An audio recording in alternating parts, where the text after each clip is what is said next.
In this video, I'm going to show you how to add your TikTok feed on your Shopify website. Since this isn't a built-in feature in Shopify, we do need to use an external widget, but don't worry, it's completely free of charge and no credit card information is required. So the first step is to head over to Elfsight. I've added a link in the video description that'll take you straight to this page. From here, head up to widgets at the very top right here, and then under social, you can find the TikTok feed at the very bottom right here. So go ahead and click right there. Now click on the big pink button that says create widget for free right down here. That's going to take you down to the template builder where we can start designing our widget. The first thing to do here is to choose a template that's close to the design you're looking for. It doesn't have to be perfect. You can always tweak the layout, colors, and other stuff later. For this example, I'm just going to go ahead with this default option right here and click continue with this template. Now on this page, you need to add your TikTok source, which could either be the profile or the hashtag. So in this video, I'm going to opt for the profile option here. So I'm just going to go ahead and click right there. And as you can see, we can either enter the TikTok username or you can add the link to the profile. In this case, I'll head over to TikTok and just grab the link here for Gymshark. So I'm going to click Ctrl+C on my keyboard, or you can just right click and click on copy. From here, go back to Elfsight and insert the link right here by clicking Ctrl+V on your keyboard or right clicking and clicking paste. Once you've done that, click on the white add button right here. And as you can see, that's going to load in all of the videos from the account. If everything looks right, go ahead and click on done up here. And now we can start designing it if we'd like to. So one option is to go ahead and click on layout on the left hand side right here. This is essentially where you can choose how your feed is displayed. So if you want something other than the masonry or however you pronounce it, you got options like the grid, the list, the carousel, or the slider even. I'm just going to stick with the default option right here. So I'm going to click on that. And if you'd like to also adjust the rows or more, for example, if you're choosing the grid option right here, you can choose this grid option here. But if you want more or less rows, you can go ahead and click on customize. As you can see right now, the columns have been set to auto, which means it's going to adjust to a screen size. You can also choose the rows or the rows on mobile. And that's another really cool feature. You can go over here on the right hand side and click on the little mobile icon, for example, and see the mobile view. I'm just going to go back to desktop right here. But just go ahead and alt it if you'd like to.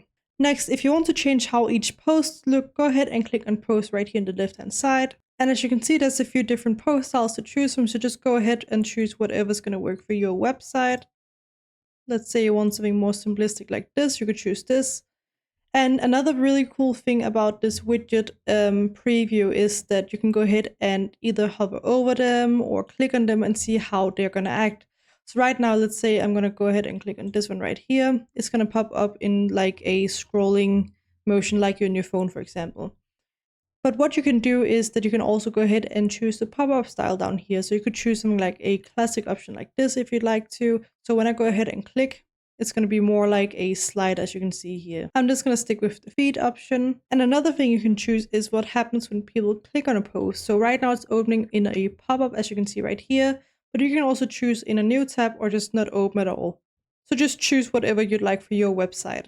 Now, if you want to change something like the colors to match your branding on your website, you can go ahead and click on appearance right here. Here you can set the color scheme like light or dark mode. You can even choose your accent color, change the font, and tweak a bunch of other visual settings. To keep this video short, I'm not going to go into every single option, but you can definitely go in and make it look exactly how you'd like it to. And once you're happy with how it looks, click on the Add to Website for Free button right down here. Now on your screen, you'll probably be asked to either log in or create an account with Elfsight if you haven't already. Once you've done that, it'll open up the same template build again, like you're seeing on my screen in just a moment, just on a full screen this time. This is essentially the exact same design, so if you're happy with everything, you don't need to do anything else. Just go up in the top right corner and click on the green publish button right up here. And now you'll be taken to this page where you can choose your plan.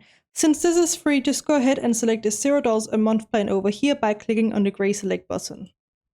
And once you've done that, you should end up on a page that looks similar to this. So just go ahead and click on copy code right here. And now it's time to head back to Shopify.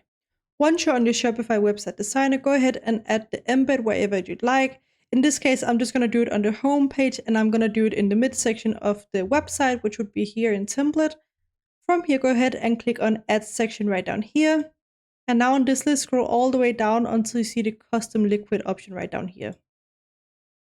And now the last thing to do is just to go over on the right hand side over here where it says liquid code And now we need to enter the code we just copied from LSAT before, so go ahead and click Ctrl V on your keyboard or right click and click paste. And then just let it load for a moment. And as you can see, we've now added a TikTok feed to our Shopify website. I hope you found this tutorial helpful. Please let me know if you have any other questions in the comment section below and I will try my best to help you out.